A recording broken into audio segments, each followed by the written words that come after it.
Midnight horror স্টেশনের সমস্ত গল্প শুনতে সাবস্ক্রাইব করুন আমাদের ইউটিউব চ্যানেল। শুনতে থাকুন পল্লবী মালোর কাহিনী ওরা আসছে।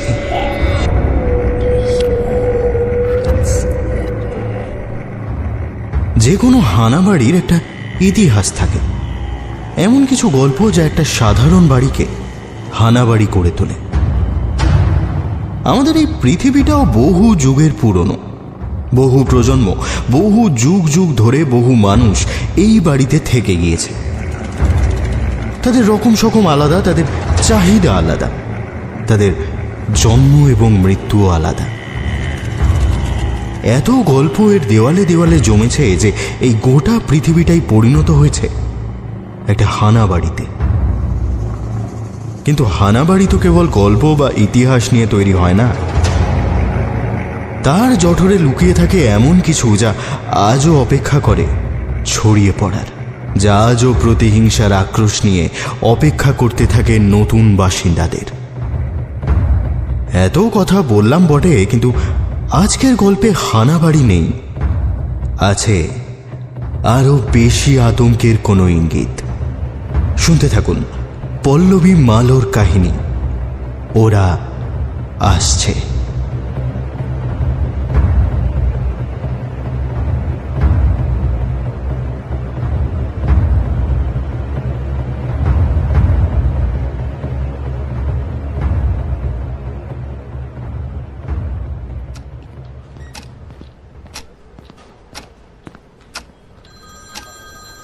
How are you feeling now?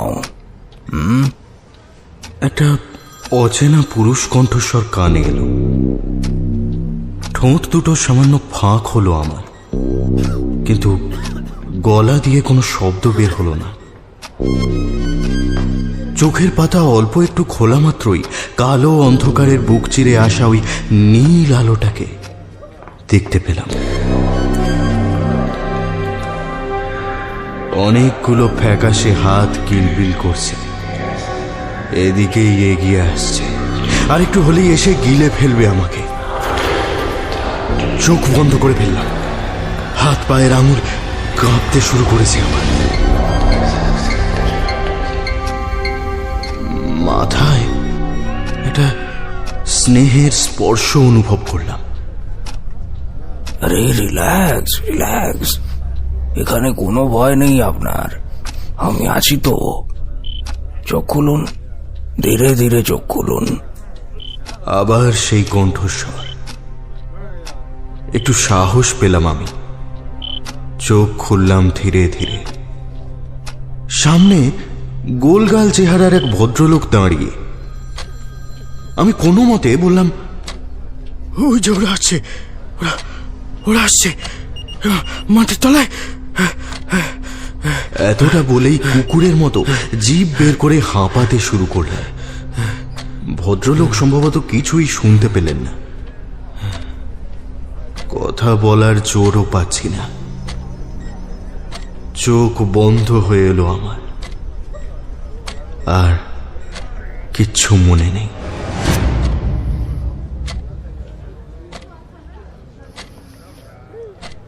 জ্ঞান ফেরার পরে দেখলাম ঘরের মধ্যে আমি একা। সাদা চাদর পাতা একটা বিছানায় শুয়ে আছি। সাদা মাটা কিন্তু পরিপাটি শয্যা, মাথার উপর স্যালাইনের বোতল ঝুলছে। তখন তো ছিল না, ছিল কি? এটা কি কোন হসপিটাল? কি হয়েছে আমার? কে নিয়ে এলো এখানে আমাকে? আবছা শুনতে পেলাম ঘরের দরজার বাইরে একটা কথোপকথন চলছে। দুটো কণ্ঠস্বর, একজন পুরুষ, অন্যজন নারী। নারী কণ্ঠটা আমার খুব চেনা। তৃপ্তি, তৃপ্তি এখানে? ডক্টর সেন, ডক্টর সেন ও এখন কেমন আছে? কাল ওর একটা কনফারেন্স ছিল, তারপরে এখানে এখানে কিভাবে? ব্যস্ত হবেন না মিসেস বোস, উনি আগের থেকে ভালো আছেন। কাল রাতে বড় রাস্তার একটা গর্তে উনি... পুরুষ কণ্ঠস্বরটাও আমার একেবারে অচেনা নয়। কিছুক্ষণ আগেই শুনেছি। ইনিই তাহলে ডাক্তার। কিন্তু গতকাল রাতে কি হয়েছিল আমার কিছুই তো মনে পড়ছে না। গলাটা শুকিয়ে আছে, পাশের টেবিলে রাখা গ্লাসে জল নেই। অস্ফুটে উচ্চারণ করলাম, জল, একটু একটু জল। আওয়াজ পেয়ে ডাক্তারবাবু নিজেই এলেন দৌড়ে, সঙ্গে তৃপ্তিও। একজন নার্স এসে জল দিয়ে গেলেন গ্লাসে। কোনো রকমে কাঁপা হাতে গ্লাসটা ধরে ঢকঢক করে জল শেষ করে ফেললাম।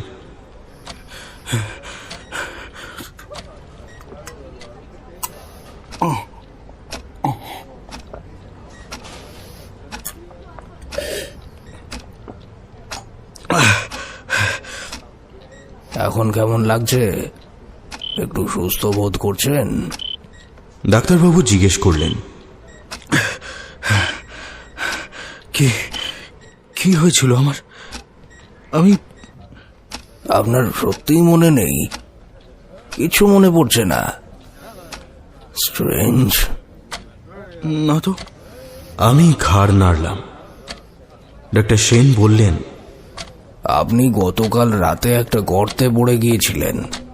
কনস্ট্রাকশনের জন্য সেখানে খোঁড়াখুঁড়ির কাজ চলছিল। সামনে সাইনবোর্ড, চারপাশে ব্যারিকেড থাকা সত্ত্বেও আপনি কেন আর কিভাবে ওখানে গেলেন সেটা আপনি বলতে পারবেন। পাশের একটা অ্যাপার্টমেন্ট থেকে ওয়াচম্যান আপনার গোঙানি শুনতে পেয়েছিলেন। উনি লোকজন ডেকে ধরাধরি করে আপনাকে এখানে নিয়ে এসেছেন। তখন তো জ্বরে একেবারে গা পুড়ে যাচ্ছে আপনার, চোখ মুখ লাল হয়ে আছে। লাকিলি গর্তটা অগভীর ছিল, তাই সেরকম চোট পাননি। তবে আপনি বোধহয় বেশ ভয় পেয়েছিলেন। তৃপ্তি একটা দীর্ঘশ্বাস ফেলে বলল, ভালো মানুষ এখনো আছে ভাগ্যিস, না হলে যে কি হতো। ডাক্তার সেন আমাকে জিজ্ঞেস করলেন, কিছু মনে পড়লো আপনার? অস্বস্তি হচ্ছে আমার, সত্যি কিছু মনে পড়ছে না। তাহলে কি মেমোরি লস? সিনেমাগুলোয় যেমন দেখায়, কিন্তু কেন? কোনো ব্রেন ইনজুরি? কিন্তু ডাক্তারবাবু যে বললেন শরীরে গুরুতর চোটের কোনো চিহ্ন নেই। তাছাড়া মস্তিষ্কের ঘরের দরজা ভেঙে স্মৃতির পলায়ন কি আদৌ রোগী নিজে বুঝতে পারে? আশ্চর্যের ব্যাপার, কিছুদিন আগের ঘটনাও আমার স্পষ্ট মনে আছে। যেমন সপ্তাহখানেক হলো বউ মেয়ে নিয়ে দেশে ফিরেছি। কলকাতায় নিজেদের পুরনো বাড়িটায় উঠেছি। বরাবরই আমার দেশে ফিরে পাকাপাকিভাবে সেটেলড হওয়ার ইচ্ছে ছিল। মা বাবা কেউই এখন বেঁচে নেই। দীর্ঘদিন বিদেশে থাকার সুবাদে আত্মীয় পরিজনের বৃত্তটাও বেশ ছোট। নিয়মিত যোগাযোগ না রাখতে পারলে যা হয়। তাই কলকাতায় আপাতত শুধু আমি, তৃপ্তি আর টুকাই। তৃপ্তির বাড়ির লোকজনও একদিন এসে দেখা করে গিয়েছিল। কবজি ডুবিয়ে খাওয়া দাওয়াও হয়েছিল। কিছুদিনের মধ্যেই আমাদের ব্যাঙ্গালোরে শিফট হওয়ার কথা। সামনের মাসেই জয়েন করব ইন্ডিয়ান ইনস্টিটিউট অফ সায়েন্সে অ্যাসোসিয়েট প্রফেসর হিসেবে। সবই তো মনে আছে। তার মানে স্মৃতি লোপ নয়, শুধু গত রাতের স্মৃতিটাই যেন আপনা থেকে মুছে গেছে। তবে এটুকু বুঝতে পারছি, রাতারাতি কিছু একটা বদলে গিয়েছে। একটা দুঃস্বপ্নময় স্মৃতি ভয় দেখিয়ে চলেছে আমাকে সারাক্ষণ। তৃপ্তি আমাকে সাহায্য করার চেষ্টা করল, বলল, এই তোমার একটা কনফারেন্স ছিল না কাল? শেষ হওয়ার পর তো তুমি আমায় ফোনও করলে। বলেছিলে বন্ধুদের সাথে ডিনার সেরে। তৃপ্তির কথা শেষ হবার আগেই চেঁচিয়ে উঠলাম আমি। হ্যাঁ, মনে পড়েছে, অল্প অল্প মনে পড়েছে। কনফারেন্সে আমার কিছু পুরনো বন্ধুও ছিল। বছর 10 বাদে দেখা হয়েছিল ওদের সঙ্গে। ওদের চাপাচাপিতেই বারবিকিউ নেশনে গেছিলাম। অনেকগুলো ট্রিট পাওনা ছিল, কিন্তু ডাক্তার সেন জিজ্ঞেস করলেন। তারপর চেষ্টা করলাম মনের অন্ধকারে হাত রাঙানোর, কিছু পেলাম না। ডাক্তারবাবু বললেন, দেখুন, অনেক সময় হয় এরকমটা। অবিশ্বাস্য কিছু দেখে ফেললে বা মারাত্মক রকমের ভয় পেলে। ডোন্ট ওয়ারি, টেক রেস্ট, সব ঠিক হয়ে যাবে।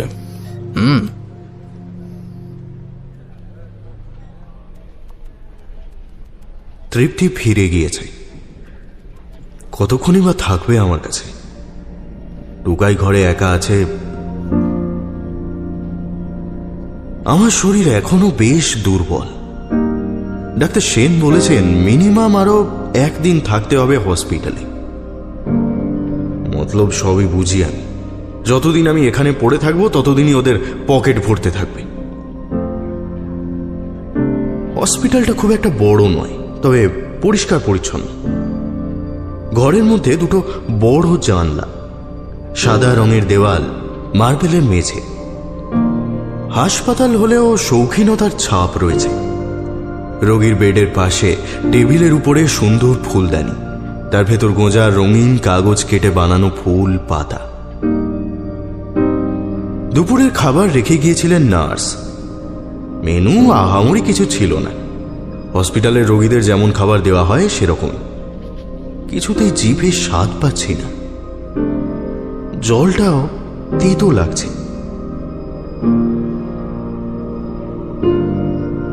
দেশে ফিরে ভেবেছিলাম বেশ জমিয়ে খাওয়া দাওয়া হবে। খাদ্যরসিক হিসেবে বন্ধু মহলে আমার ভালোই নাম আছে। কালকের কনফারেন্সের শেষে কফি পকোড়া সহ একটা হালকা জলযোগের ব্যবস্থা ছিল। কনফারেন্স হল থেকে বেরিয়ে কিছুটা হেঁটে গেলেই একটা ব্যালকনি। প্রশ্নোত্তরের পর্ব মিটিয়ে কফির কাপ হাতে সেখানেই দাঁড়িয়েছিলাম আমি। আরে কনগ্রাচুলেশনস ভাই, পাবলিকেশন ইন নেচার। বাবা, 4টিখানি কথা নাকি? গমগমে একটা কণ্ঠস্বর। পিছন থেকে কেউ জড়িয়ে ধরলো আমায়। আরে কি অসভ্যতা বলুন তো, ছাড়ুন আমাকে। হাতটা ছাড়ানোর চেষ্টা করতে করতে পেছনে ঘুরলাম আমি। আরে তোরা খবর পেলি কিভাবে? কতদিন বাদে বলতো? আরে বাস, শোভন, অভিমন্যু, তোরাও আছিস? অভিমন্যু বলল, তোর তো এখন বিশাল মার্কেট ভাই, আর আমাকে দেখ, ব্যাংকের মাছি মারা চাকরি। আমার আর কি রে ভাই, এই corporate life, business deal, regular client meeting, এই থোড়বড়ি খাড়া বড়ি থোড়। একই ইউনিভার্সিটির ছাত্র ছিলাম আমরা। সাবজেক্ট যদিও সবার আলাদা, তবে বন্ধুত্বটা ভালোই ছিল। শোভন বলল, আজকে টকটা কিন্তু বেশ ইন্টারেস্টিং ছিল সাত্তকী, ফ্যান্সি স্টাফ। আর বলিস না, এসে থেকে ব্যাক টু ব্যাক চলেই যাচ্ছে, রেস্ট পাচ্ছি না একদম। তবে পার্সোনালি আই ফিল আজকেরটা বেস্ট ছিল। কোনো বৈজ্ঞানিক তথ্যের কচকচানি নেই, কিন্তু সাধারণ মানুষের আগ্রহ একদম চোখে পড়ার মতো। এই আজ কিন্তু সাত্তকীকে একদম ছাড়া যাবে না। এ বেটার অনেকগুলো পার্টি ডিউ আছে। চল, একদিন পর দেখা, জমাটি আড্ডা হবে, সঙ্গে পেট পুজো।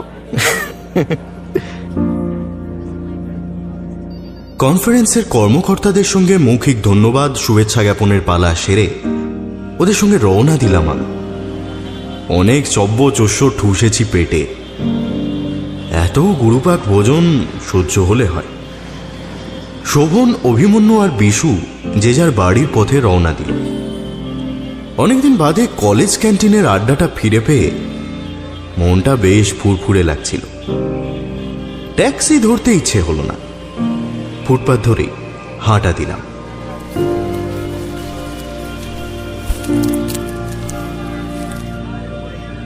কিন্তু কোথায় গর্ত, কোথায় জ্বরের কম্পন, সেসব কিছুই মনে পড়ল না।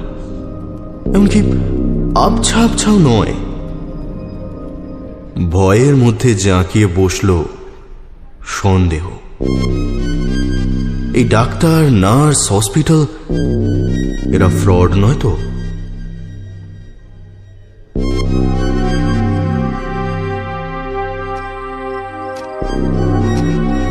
এরই মধ্যে বিকেল গড়িয়ে রাত হলো। কথা বলার একটা লোকও নেই এখানে। বিছানায় শুয়ে এপাশ ওপাশ করেই কাটিয়ে দিলাম। রাতে ডিনারও শেষ, এবার ঘুমানোর চেষ্টা করতে হবে। চোখ বুঝলাম আমি। চোখের সামনে নিশ্ছিদ্র অন্ধকার, আর পায়ের কাছে একটা প্রকাণ্ড গর্ত। একটু ঝুঁকে দেখলেই বোঝা যায় এই গর্তের কোনো শেষ নেই। ভেতর থেকে একটা সরু অথচ উজ্জ্বল নীল আলোর রেখা বেরিয়ে আসছে। সেই আলোটা আবার ভীষণ মায়াময়। এই আলো ডাকলে যেতেই হবে। অন্ধকারের ভেতর থেকে অনেকগুলো হাত বেরিয়ে ধাওয়া করছে আমাকে। ধরপড় করে বিছানায় উঠে বসলাম আমি। স্বপ্ন ছিল? কিছু বুঝে উঠতে পারছি না। ঘুমের মধ্যে বারবার একই দুঃস্বপ্ন দেখার মানে কি?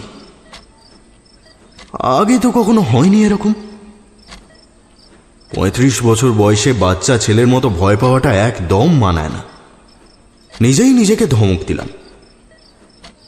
বাথরুমে গিয়ে একবার চোখে মুখে জল দিয়ে আসতে হবে।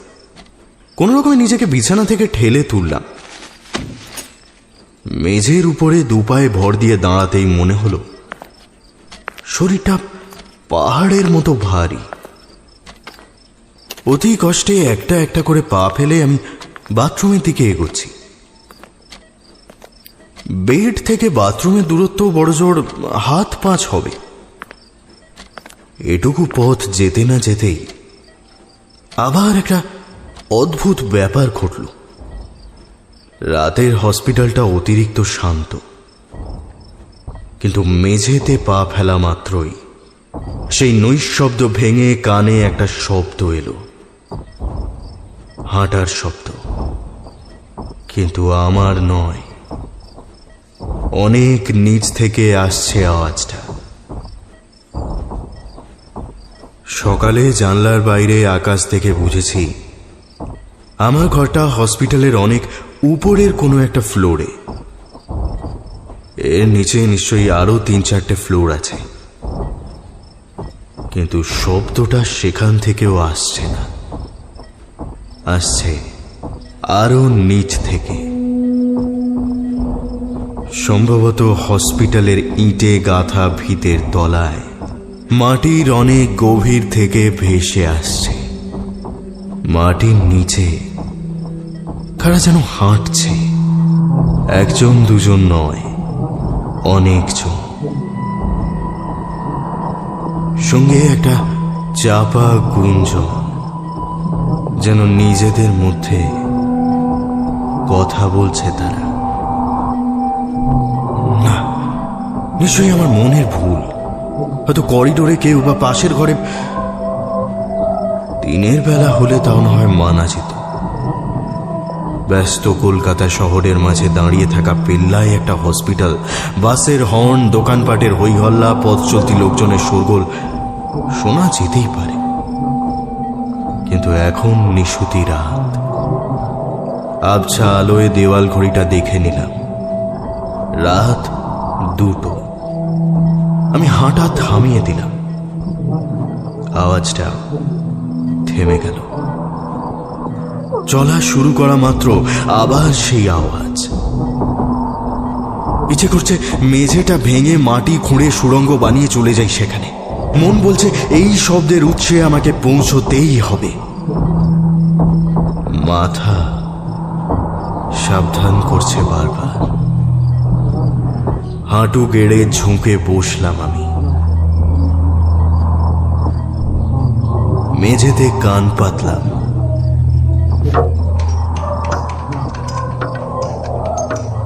কারা যেন পাথর ভাঙছে, ভাঙা পাথরগুলো নিয়ে ঠোকাঠুকি করছে, আর পাথরের গায়ে পাথর ঘষছে। স্পষ্ট দেখতে পাচ্ছি না, তবে বুঝতে পারছি। খুব চেনা দৃশ্য, যেন আগে থেকেই দেখেছি, খুব খুব কাছ থেকে। ওই যে শব্দটা বোধহয় কাছে আসছে, জোরালো হচ্ছে ক্রমশ। মাটির নিচের এক একটা স্তর পার করে হয়তো উঠে আসছে ওরা। এই মুহূর্তে ঘরের মধ্যে আমি একা।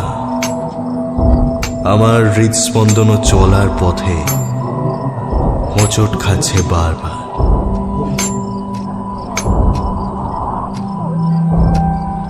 বাথরুম থেকে এসে বিছানায় উঠতে যাব, এমন সময় চমকে উঠলাম। পাশের টেবিলে একটা পাথরের ফুলদানি রাখা, অথচ সকালে দেখেছিলাম এখানে একটা পেতলের ফুলদানি ছিল। কেউ কি এসে বদলে দিয়ে গেল? কিন্তু সারাদিনই তো আমি ঘরের মধ্যে ছিলাম। নাকি কেউ মজা করছে? আমাকে ভয় দেখিয়ে আড়ালে দাঁড়িয়ে হাসছে। আচ্ছা, হসপিটালটা ভুতুড়ে না তো? এসে থেকেই একটার পর একটা অদ্ভুতুড়ে ঘটনা ঘটে চলেছে। ছি ছি ছি ছি, বিজ্ঞান জগতের লোক হয়ে কিনা ভূত প্রেতের ঘাড়ে দোষ চাপাচ্ছি। ভূত নয়, তবে নির্ঘাত কোনো দুষ্ট চক্রে জড়িয়ে পড়েছি আমি। ডক্টর সেন আর একজন নার্স বাদে এই হাসপাতালের অন্য কোনো ডাক্তার বা নার্স, এমনকি আমি নিজে বাদে দ্বিতীয় কোনো রোগীও নজরে পড়ল না সকাল থেকে। এরা নিশ্চয়ই আমাকে এভাবেই পাগল বানিয়ে পাগলাগারদে পুড়ে দেবে। মনের মধ্যে বিশ্বাস অবিশ্বাসের দ্বন্দ্ব নিয়ে সেই রাতে আর ঘুম হলো না।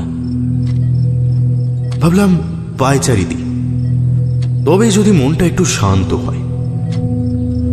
কিন্তু মাটিতে পা দিতেই আবার ওই শব্দগুলো এসে কানের পর্দায় ধাক্কা দেবে।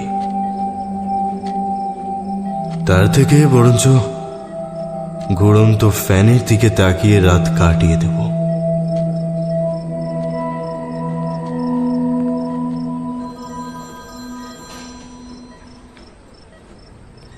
সকালে ডাক্তার সেন রেগুলার চেক আপে এলেন। জিজ্ঞেস করলেন, কেমন লাগছে এখন? আপনার চোখ মুখ দেখে তো মনে হচ্ছে রাতে একদম ঘুমোননি। Any problem? আপনি নার্সকে তো ডাকতে পারতেন। অল্প হেসে বললাম, না না ডাক্তারবাবু, আমার এমনিতেও নতুন জায়গায় অন্য বিছানায় সহজে ঘুম আসতে চায় না। অসুবিধা কিছু হয়নি। ইচ্ছে করেই রাতের ব্যাপারটা চেপে গেলাম। ডক্টর সেনকে বললে আরো কয়েকদিন যদি ধরে বেঁধে হসপিটালে রেখে দেন। এখানে আর একবেলা থাকলে আমি পাগল হয়ে যাব। যেন তেন প্রকারে হোক বাড়ি ফিরতেই হবে।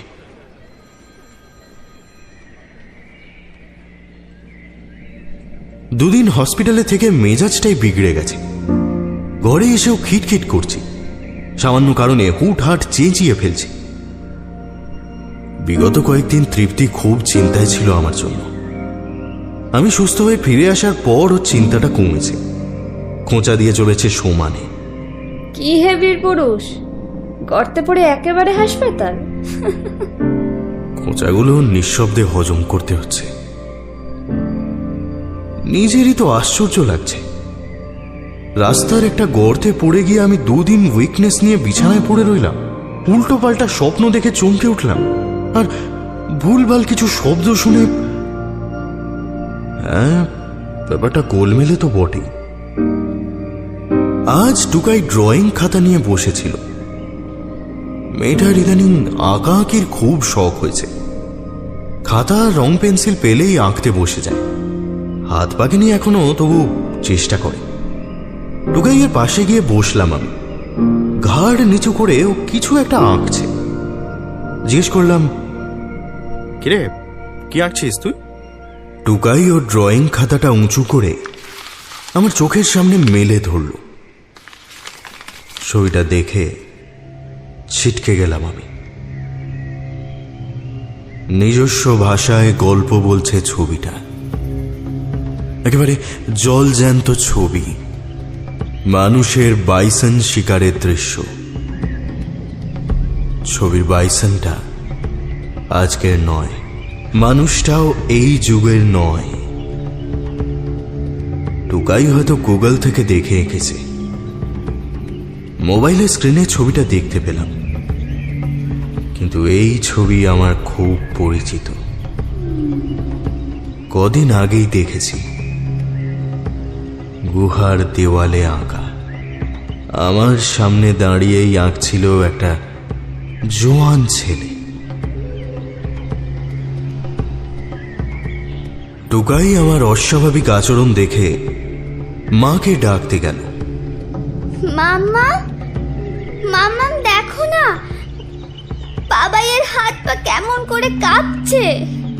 তৃপ্তি ছুটে এলো রান্নাঘর থেকে। কি গো, কি গো, তুমি ঠিক আছো? কি গো, তুমি এরকম এরকম করে হাঁপাচ্ছ কেন? কিছু না, আমি ঠিক আছি বলেই গম্ভীর মুখে বাথরুমে ঢুকে গেলাম। শাওয়ার চালিয়ে জলের তলায় দাঁড়িয়ে রইলাম কিছুক্ষণ। গা ধুয়ে বারান্দায় এসে সিগারেট ধরালাম আমি। তৃপ্তি আর টুকাই দুজনেই খুব অবাক হয়েছে। ওদের চেয়েও বেশি অবাক হয়েছি আমি। কি যে হয়ে চলেছে আমার সঙ্গে কিছু বুঝতে পারছি না। তৃপ্তি সেদিন আর কিছু বলল না।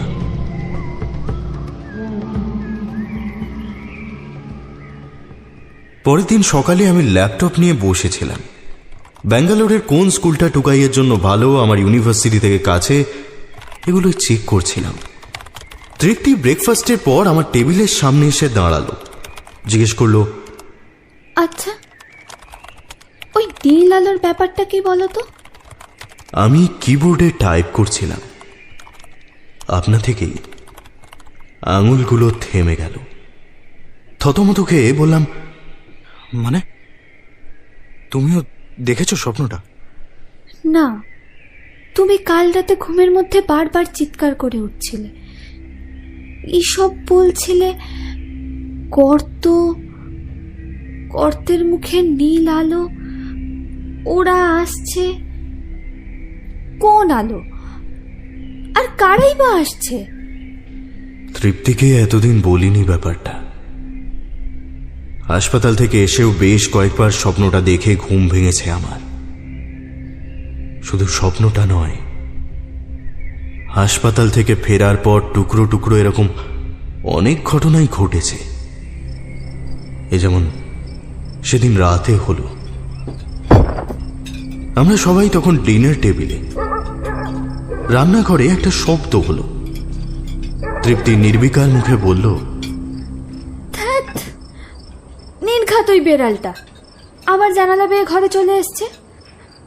এই শোনো না, দুধ রাখা আছে কিচেনে, এক্ষুনি মুখ দিয়ে দেবে, একটু দেখো না গো। আমি এঁটো হাতেই টেবিল ছেড়ে উঠে রান্নাঘরে গেলাম। আলো জ্বালালাম। কোনো বেড়ালকে দেখতে পেলাম না। হঠাৎ মনে হলো জানলার বাইরে কেউ দাঁড়িয়ে আছে। উল্টো দিকের দেওয়ালে ছায়া পড়েছে। কোনো ছিঁচকে চোর নয় তো? আমাদের ঘরটা একতলায়, তাই অসম্ভব কিছু নয়। কিন্তু ছায়াটা দেখে কোনো মানুষের মনে হচ্ছে না, কোনো জন্তুই। তবে বিড়াল একবারই নয়, বিশাল আকার কোনো পশু। অনেকটা হাতির মতো, মুখের সামনে লম্বা পেঁচানো দাঁত। এখনকার হাতির দাঁত তো এরকম পেঁচানো হয় না। তবে কি যদি সামনে চলে আসে হঠাৎ, ঝাঁপিয়ে পড়ে আমার উপর? না না, কি সব আবল তাবল ভাবছি। প্রাগৈতিহাসিক যুগের ম্যামাথ, ওরা তো কবেই বিলুপ্ত হয়ে গিয়েছে। রান্নাঘর থেকে বেরিয়ে এসে তৃপ্তিকে ডাকলাম। কোনো শব্দ করো না, হ্যাঁ? দেখো তো ছায়াটা। এ কি, কোথায় গেল? এখানেই তো ছিল, আমি নিজের চোখে দেখেছি। নিঘাত ঘাপটি মেরে কোথাও বসে আছে, বিশাল আকারের একটা। আমার বলা শেষ হতে না হতেই আবার একটা শব্দ হলো। বেসিনের নিচ থেকে বেরিয়ে এলো একটা সাদা বেড়াল। ছুটে গিয়ে জানলা থেকে লাফ দিয়ে ঘাসের উপরে গিয়ে পড়ল বেড়ালটা। তৃপ্তি মুখে একটা ব্যঙ্গের হাসি ফুটিয়ে রান্নাঘর থেকে বেরিয়ে গিয়েছিল সেদিন। আমি বুঝতে পারছি সব সময় আমার চারপাশে কারা যেন ঘুরে বেড়াচ্ছে।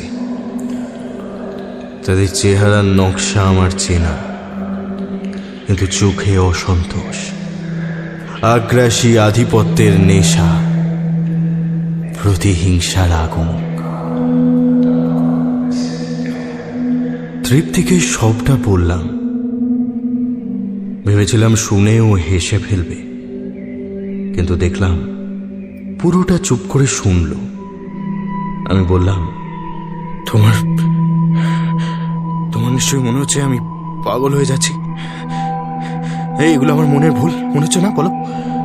তৃপ্তি বলল, শোনো শোনো, তুমি একটু শান্ত হও। তুমি সেদিনের ওই কনফারেন্স থেকে শুরু করে সবটা একবার আমাকে বলো তো, যতটা তোমার মনে পড়ে। কনফারেন্সের ঘটনাগুলো আমার কাছে এখনো ছবির মতো মনে আছে। We are glad to have our honorable guest, Dr. Shathoki Bose. He is here to talk about his latest research work on prehistoric epidemic. Shathoki বাবুর কাজটা নিয়ে ইতিমধ্যেই বড় সড়ো একটা জার্নাল পাবলিশ হয়েছে। চরম ব্যস্ততার মধ্যেও সময় বের করে উনি এখানে এসেছেন, তার জন্য আমরা সত্যি কৃতজ্ঞ। পাবলিক সায়েন্স কমিউনিটির পক্ষ থেকে আমরা সাত্তকী বাবুকে জানাই অনেক অভিনন্দন এবং শুভেচ্ছা। মুখে একগাল হাসি টেনে হাতের ইশারায় আমাকে মঞ্চে ডাকলেন মিস্টার সুবোধ ঘোষাল, আজকের কনফারেন্সের হোস্ট। সুবোধবাবুর সঞ্চালনা বেশ ভালো, জাঁকজমক নেই, কিন্তু দর্শকদের শুরু থেকে শেষ অবধি ধরে রাখার ক্ষমতা আছে। সম্মিলিত করতালিতে মুখরিত হয়ে উঠল হলঘর। কনফারেন্সের আয়োজন যে খুব আড়ম্বরপূর্ণ ছিল তা নয়, কিন্তু খুব ভালোবেসে ডেকেছিলেন ওরা। আমি চেয়ার ছেড়ে উঠে মাইকের সামনে এসে দাঁড়ালাম। পা কাঁপছে। ছোট থেকেই আমার স্টেজ ফিয়ার, এখনো কাটেনি পুরোপুরি। কোনো রকমে বলতে শুরু করলাম, নমস্কার, আমি সাত্তকী বোস, পেশায় একজন প্যালিওজিনোমিসিস্ট। চোখ তুলে একবার সামনের ভিড়টাকে মেপে নিলাম আমি। এর আগে বহু ন্যাশনাল ও ইন্টারন্যাশনাল সায়েন্স কনফারেন্সে অংশ নিয়েছি, বিজ্ঞানবোদ্ধা শ্রোতাদের সামনে নিজের কাজের কথাও বলেছি, কিন্তু আম জনতার সামনে এই প্রথমবার। ইচ্ছেটা যদিও বহুকাল মনে পুষে রেখেছিলাম। রিসার্চের একদম শুরুর দিনগুলোতে বারবার মনে হতো এক্সপেরিমেন্ট থেকে প্রাপ্ত আকর্ষণীয় এই তথ্যগুলো যদি ল্যাবরেটরির ঠান্ডা ঘর আর সায়েন্স জার্নালের বাইরে এনে সাধারণ মানুষের মধ্যে ছড়িয়ে দিতে পারতাম। এতদিনে সুযোগ এসেছে।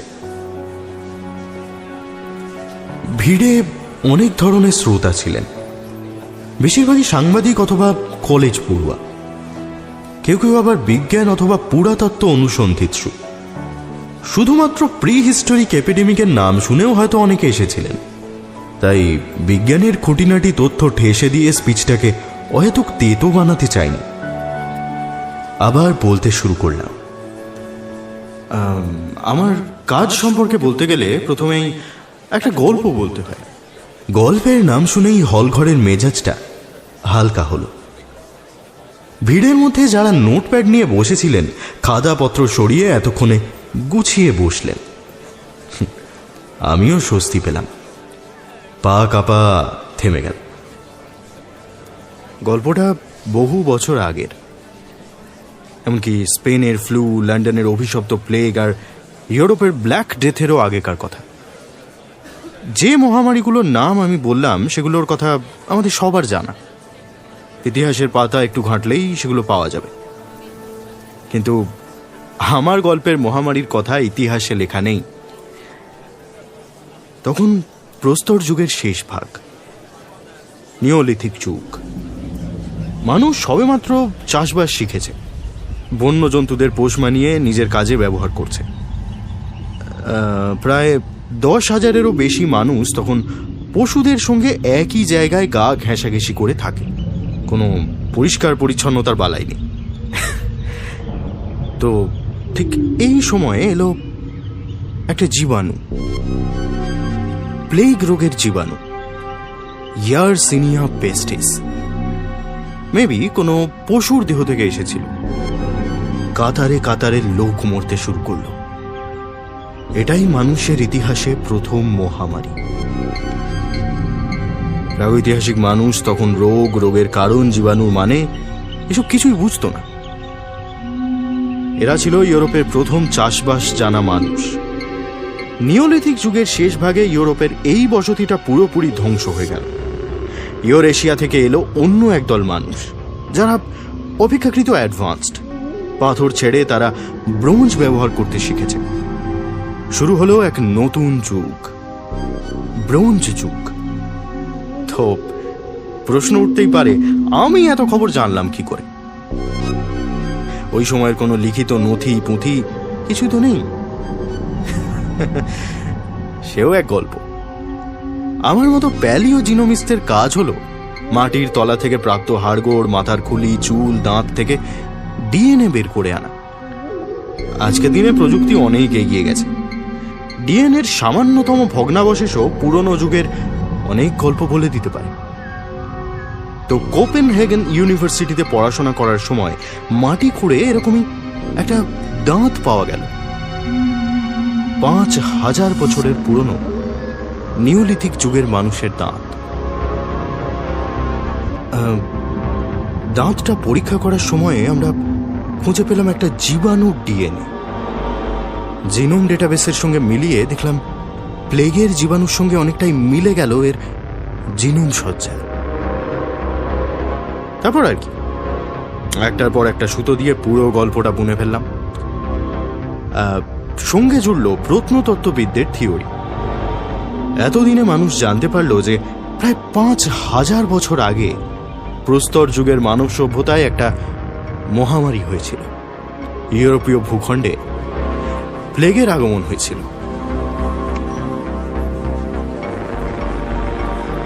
অডিয়েন্স মন্ত্রমুগ্ধ হয়ে পুরোটা শুনল।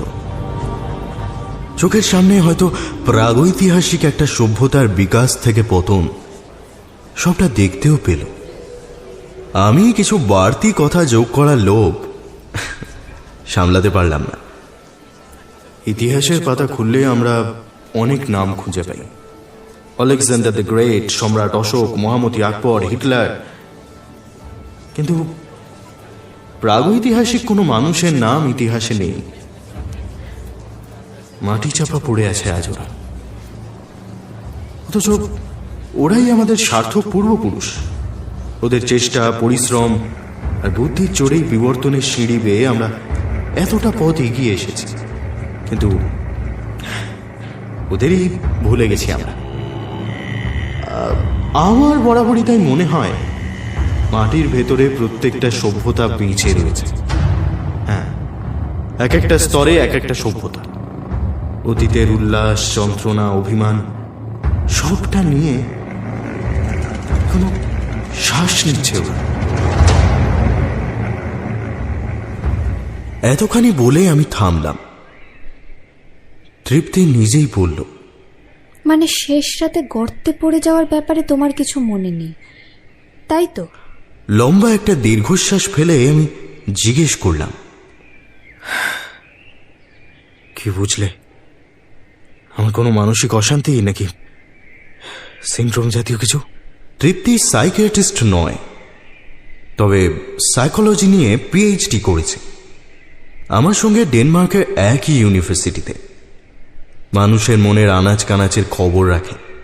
তৃপ্তি বলল, অনেক সময় পুরনো জিনিস ঘাটতে ঘাটতে মানুষের অবচেতন মনে একটা পূর্ণ রাজ্য তৈরি হয়ে যায়। তোমার ঘটনাগুলো সেক্ষেত্রে সাবকনশিয়াস মাইন্ডের ইমাজিনেশন বলা যেতেই পারে। কল্পনার প্রস্তর যুগটা বারবার তোমার চোখের সামনে ভেসে উঠছে, কিন্তু প্রশ্ন আমার সেটা নিয়ে নয়। প্রশ্ন হলো, তুমি ভয়টা কেন পাচ্ছ? পলিওজিনোমিক্স নিয়ে তোমার কাজ তো আজকে নতুন নয়। তুমি 10 বছর ধরে একই কাজ করছো। কোথায়? আগে তো কখনো এরকম হয়নি। এটাই আমাকে ভাবাচ্ছে। সেদিন তোমার সাথে নিশ্চয়ই এমন কিছু হয়েছিল যেটা তোমার মনে নেই। ঠোঁট উল্টে ঘাড় নাড়লাম। নিজেকে অসহায় লাগছে। আরো একটা অদ্ভুত ব্যাপার আছে, তোমার গায়ের এই বিদঘুটে গন্ধটা। হাসপাতালে সেদিন ঢোকা মাত্রই আমি পেয়েছিলাম, কিন্তু হাসপাতালে অনেক ধরনের গন্ধ থাকে, রোগী, রোগ, ওষুধ, জীবাণু। ভেবেছিলাম ওরকমই কিছু হবে, কিন্তু তুমি বাড়ি আসার পরেও সেই গন্ধটা আছে। 1 সপ্তাহ হতে চলল, এখনো আছে। পুরোটাই তোমার মনের ভুল, আমি বলি কি করে? হসপিটালে জ্ঞান ফেরার পর থেকে আমিও লক্ষ্য করেছি এটা। এতদিন জোর করে অগ্রাহ্য করেছি। আমার শরীর থেকে একটা গন্ধ বেরোচ্ছে। দুর্গন্ধ নয়, এটা বুনো গন্ধ, যেন বহুকালের পুরনো পৃথিবীর আদিম গন্ধ।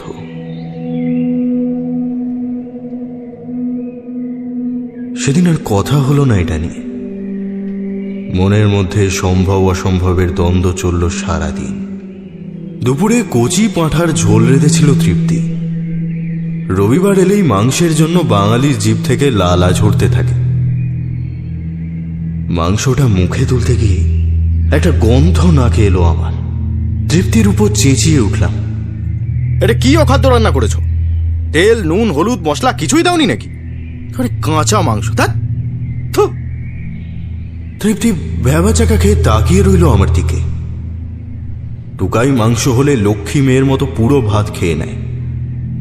আমার কথা শুনে ঘেন্নায় মুখের ভেতর থেকে আধ খাওয়া মেটে ফেলে দিল থালায়। থালা ভর্তি ভাত মাংস ফেলে রেখে হাত ধুতে রান্নাঘরে গেলাম। ভেতরটা গুলিয়ে উঠল। চোখের সামনে স্পষ্ট দেখতে পাচ্ছি শিকার করে আনা হয়েছে একটা মস্ত বড় জন্তু। কাঁচা মাংসের ওই দলাটাকেই ছিঁড়ে ছিঁড়ে খাচ্ছে সবাই। বমি হয়ে গেল আমার। বেসিনের দিকে তাকিয়ে দেখলাম রক্ত ভেসে বেড়াচ্ছে তার মধ্যে। হাঁপিয়ে গিয়েছি।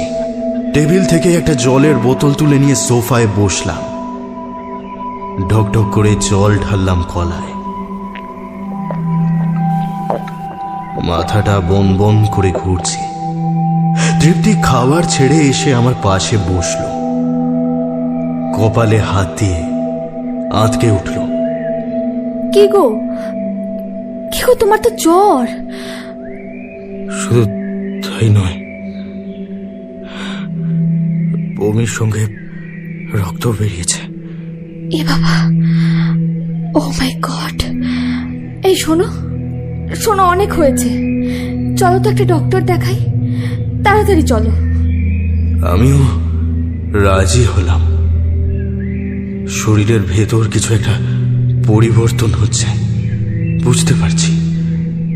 বুকের মধ্যে অজানা আতঙ্ক বয়ে নিয়ে বেড়াচ্ছি। না, আর নয়।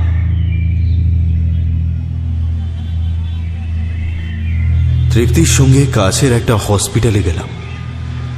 আজকাল অসময়ে জ্বর দেখলেই ডাক্তারদের কমন প্র্যাকটিস হলো হাতে অ্যান্টিবায়োটিক ধরিয়ে দেওয়া। খুব বেশি হলে একটা ব্লাড টেস্ট, যদি কোনো ব্যাকটেরিয়াল বা ভাইরাল ইনফেকশন হয়। আমার ক্ষেত্রেও এর ব্যতিক্রম হলো না। ব্লাড টেস্ট সেরে হসপিটাল থেকে বেরোলাম। ট্যাক্সি স্ট্যান্ডের সামনে আসতেই তৃপ্তি বলল, শোনো না, বলছে সামনে একটা মার্কেট আছে। অনেক দিন ধরেই ভাবছি কিছু জিনিসপত্র কিনবো, এমনিতেই তো বেরোনো হয় না আমাদের। তুমি বরং বাড়ি যাও, তোমার তো শরীরটাও ভালো না, আর টুকাই বেশিক্ষণ বাড়িতে একা থাকলে ভয় পায়। তুমি চিন্তা করো না, আমি ঠিক চলে আসতে পারবো। তুমি সাবধানে যেও, কেমন? তাই হলো। আমি একটা ট্যাক্সি ধরলাম।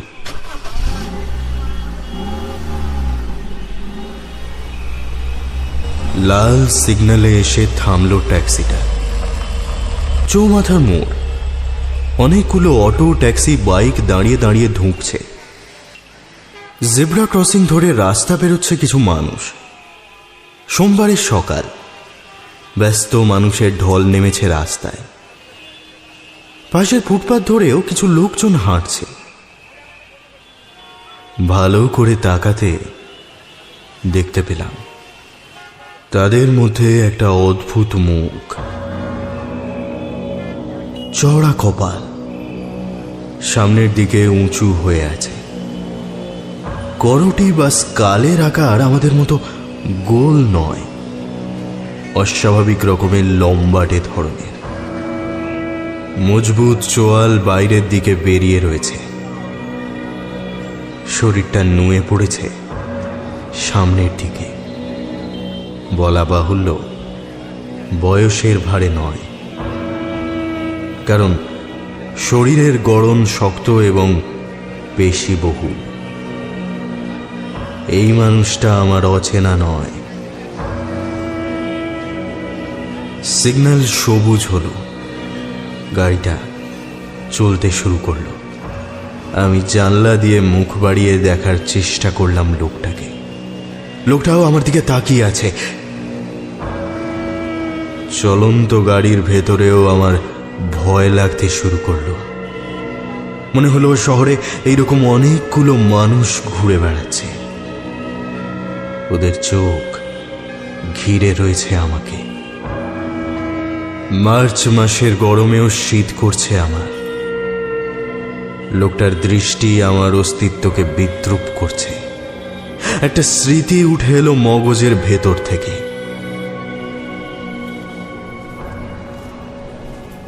সেদিন ফুটপাত দিয়ে হাঁটছিলাম। রাত আন্দাজ 10:30। বারবিকিউ নেশন থেকে সরাসরি বাড়ি ফেরার ইচ্ছে ছিল না। ভেতরের 21 বছরের ছেলেটা জেগেছে, অ্যাডভেঞ্চারের স্বাদ নিতে চায় সে।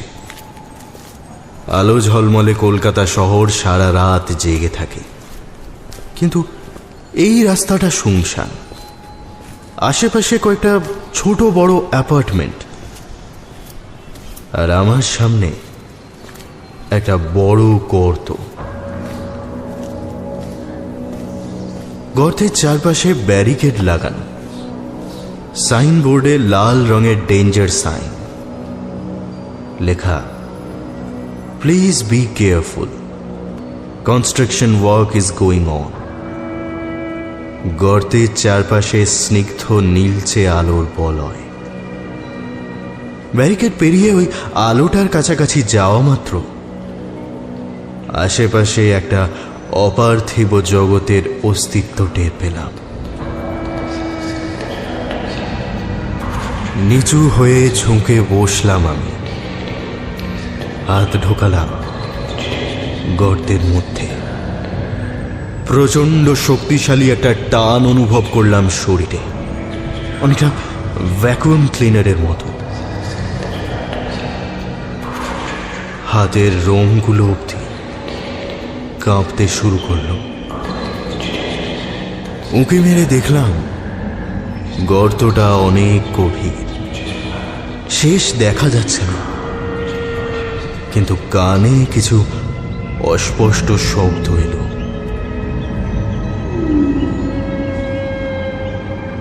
হঠাৎ জানি না কি খেয়াল হলো, আমি পা ঢুকালাম গর্তের মুখে, তারপর ঝাঁপ দিলাম নিচে। মুহূর্তের মধ্যে গর্তটা নিজের ভেতরে টেনে নিল আমাকে।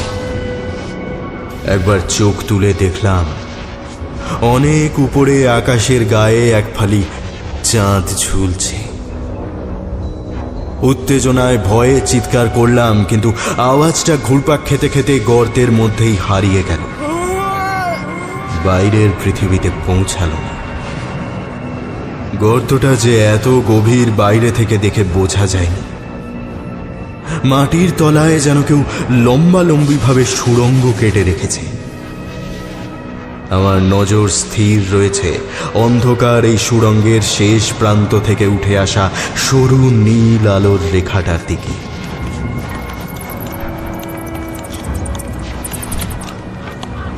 পায়ের তলায় মাটির স্পর্শ পেতে অনন্তকাল লেগে গেল। মাটির কতগুলো স্তর যে পেরোলাম তার ইয়ত্তা নেই। মনে হলো ইতিহাসের এক একটা যুগ যেন পেরিয়ে যাচ্ছে। শেষমেশ যখন থামলাম তখন সময়কাল বদলে গিয়েছে। আমার বিস্ময়ের সীমা রইল না। চিমটি কাটলাম নিজেকে, স্বপ্ন নয় তো? এমনটাও কি সম্ভব? আশ্চর্যের বিষয়, আমার শ্বাস নিতে এতটুকু কষ্ট হচ্ছে না। মাটির এত নিচেও অক্সিজেন থাকে? মাথা তুলে দেখার চেষ্টা করলাম উপরের দুনিয়াটাকে। দেখা যাচ্ছে না, দুর্ভেদ্য অন্ধকার। সামনে প্রায় 5 থেকে 7,000 বছর আগেকার পৃথিবী।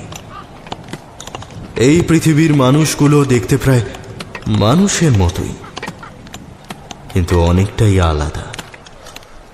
বেঁটে পেশিবহুল শরীর, স্বভাবে তারা দক্ষ শিকারী, আমাদের পূর্বপুরুষ।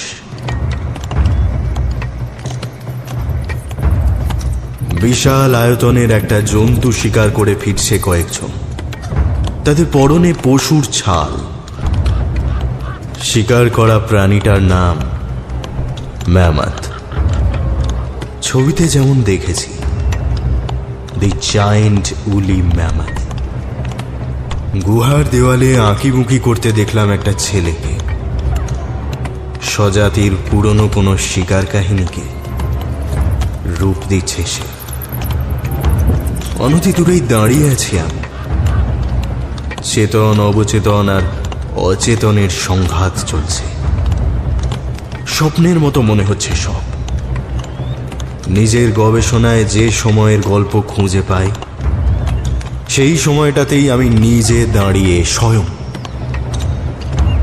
তবে সময়টা নিওলিথিক নয়, তার আগের কোনো এক যুগ।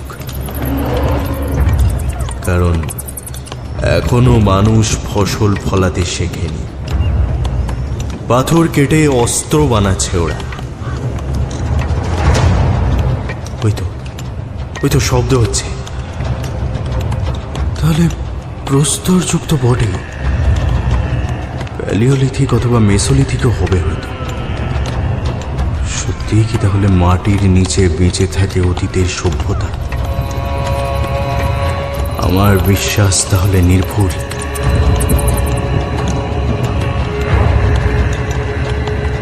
এতক্ষণে আমাকে দেখতে পেয়ে চেঁচিয়ে উঠল ওরা। নিজেদের মধ্যে কিছু একটা বলা বলি করলো। আমি শুনতে পেলাম, কিন্তু বুঝতে পারলাম না ওদের ভাষা। প্রায় 20-22 জন আদিম মানুষ এদিকেই এগিয়ে আসছে।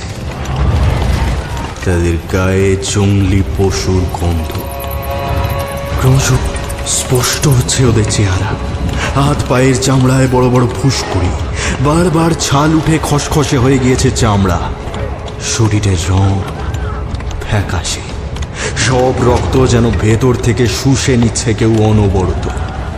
শরীরের বহু জায়গায় কালচে লাল রঙের ছোপ। অস্বাভাবিক, কিন্তু প্রত্যেকের শরীরে একই অস্বাভাবিকত্ব। অসুস্থ ওরা, কোনো সংক্রামক রোগের জীবাণুর আক্রমণ। প্রাগৈতিহাসিক যুগে প্লেগের আগেও তাহলে কোনো মহামারী হয়েছে। একদম কাছে চলে এসেছে ওরা। ওদের মুখ থেকে আসা কাঁচা মাংসের গন্ধে দম বন্ধ হয়ে আসছে আমার। হাত দিয়ে ছুঁতে চাইছে ওরা আমাকে, দলে টানতে চাইছে নিজেদের। ফ্যাকাশে অনেকগুলো হাত কিলবিল করছে আমার চারপাশে। কি ওদের উদ্দেশ্য? উত্তর পুরুষের সঙ্গে কিসের শত্রুতা? নতুন দুনিয়ার বুদ্ধিমান মানুষ আর তাদের প্রগতি কি পছন্দ হয়নি ওদের? নাকি আজও ইতিহাসের পর্দায় ঢাকা রয়েছে ওদের নাম? ওদের লড়াই পায়নি যোগ্য সহমর্মিতা বা অনুভূতির ছোঁয়া। এই ওদের ক্ষোভ। ভয় করছে আমার। কিভাবে বেরোবো এখান থেকে? দৌড়ে পালিয়ে বাঁচতে চাইলাম আমি, ওরাও দৌড়ালো আমার পেছনে। আমার বর্তমানকে তাড়া করছে আমারই অতীত, এক অন্তহীন দৌড়। হঠাৎ মাটিটা নড়ে চড়ে উঠল, বিষামাল হয়ে পড়ে গেলাম আমি। অনুভব করতে পারলাম মাটির স্তরটা উপরে উঠছে। তবে এই মাটির ওপর আমি একা নেই, ওদের আস্ত দুনিয়াটা আছে। দুহাত দিয়ে চোখ মুখ ঢেকে আমি কুঁকড়ে বসে রইলাম মাটির ওপর। বেশ কিছুক্ষণ পর শান্ত হলো চারপাশটা। ঘাড়ের কাছে বীভৎস একটা স্পর্শ। আঁতকে উঠলাম আমি, চোখ খুললাম ভয়ে ভয়ে। ওরা ওরা কোথায় গেল? আমি একা এখানে অগভীর একটা গর্তে পড়ে রয়েছি। তাহলে এতক্ষণ যে ওরা আমাকে, আমার চোখে মুখে নিমেষে কালো হয়ে নেমে এলো অবিশ্বাস আর আতঙ্কের ছায়া। দেখলাম আশেপাশে মাথা উঁচিয়ে জেগে রয়েছে কতগুলো অ্যাপার্টমেন্ট। শরীরটা অবশ হয়ে আসছে আমার, অস্পষ্ট দেখছি সব। হেঁটে বাড়ি ফেরার ক্ষমতা নেই। কাউকে যে হেল্পের জন্য ডাকবো, গলা দিয়ে গোঙানি ছাড়া কিচ্ছু বেরোচ্ছে না।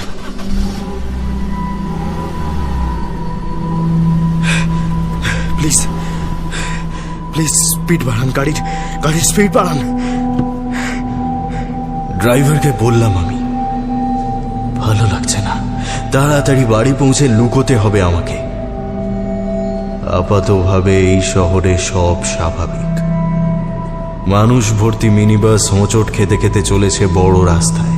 ছেঁড়া জামা গায়ে ছেলেটা ভিক্ষা করছে ফুটপাতে বসে। শাড়ির দোকানে দরদাম করছেন দাপুটে ভদ্রমহিলা। এরই মাঝে সবার অলক্ষ্যে হয়তো মাটির নিচে থেকে উঠে এসেছে ওরা। একবিংশ শতাব্দীর হোমো স্যাপিয়েন্সের ভিড়ে গা ঢাকা দিয়েছে প্রস্তর যুগের মানুষ। এর পরিণতি কি কে জানে? কেন যে মনে পড়ল সেদিনের কথা, বিভীষিকাময় একটা স্মৃতি।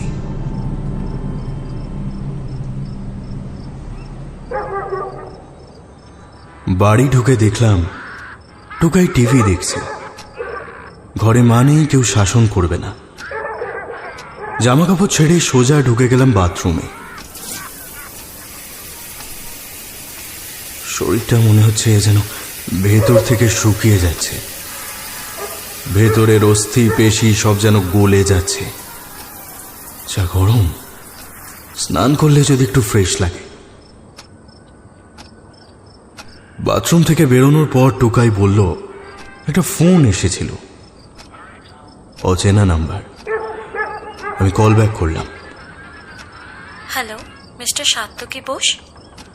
হ্যাঁ বলছি, বলুন। হ্যাঁ, আমি সেন্ট মেরি হসপিটালের প্যাথোলজি বিভাগ থেকে বলছি। আপনার ব্লাড টেস্টের রিপোর্ট এসেছে। ওপাশে কয়েক সেকেন্ডের নীরবতা। আমি নিজেই জিজ্ঞেস করলাম, ও তো কি দেখলেন? স্যার, আপনার রক্তের রেড ব্লাড সেলগুলোর ভেতরে একটা জীবাণু পাওয়া গেছে, একেবারে নভেল। এরকম কোনো জীবাণুর অস্তিত্ব আগে লক্ষ্য করিনি আমরা। There is no such record in microbiological database also. একদম নতুন। আমি মনে মনে বললাম, নতুন নয়, অনেক অনেক যুগ পুরনো। ভদ্রমহিলা একটু থেমে আবার বললেন, ওই জীবাণুটাই আপনার রেড ব্লাড সেল এবং হিমোগ্লোবিনের ভাঙন ঘটাচ্ছে। সেখান থেকেই হয়তো অ্যানিমিয়া, উইকনেস, জ্বর, রক্তবমি।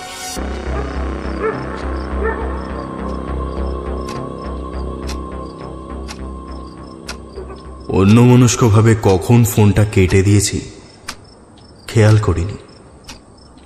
স্নান করতে গিয়েই লক্ষ্য করেছিলাম সারা শরীরে কালচে লাল রঙের ছোপ। ঘাড়ের কাছের ছোপটা সবচেয়ে গাঢ় রঙের। হাত পায়ের ছাল উঠছে, চামড়া ফ্যাকাশে। মাটির নিচের পৃথিবীটা তাহলে সত্যিই আছে, আমার কল্পনায় নয়, বাস্তবে। সেখান থেকেই জীবাণুটা এসে আমার রক্তে বাসা বেঁধেছে। রাস্তায় আজ ওই লোকটাকে দেখেই বুঝেছি ওরাও সেদিন উঠে এসেছিল উপরে আমার সঙ্গে। শুধু ওরা নয়, ওদের সঙ্গে ছড়িয়ে পড়েছে ওই নাম না জানা জীবাণু। কপালে চিন্তার ভাঁজ পড়ল আমার। রক্তের এই অসুখটা আমার একার নয়, পুরো শহরের, হয়তো পুরো বিশ্বের এই একই অসুখ হবে। ইতিহাসে খুব শীঘ্রই আরো একটা মহামারীর নাম যোগ হবে। পুরনো অসুখ জেগে উঠবে নতুন করে। প্রস্তর যুগের অভিশাপ বুকে নিয়ে ভবিষ্যতের চিন্তায় আচ্ছন্ন আমি ধীরে ধীরে ঢলে পড়লাম বিছানায়।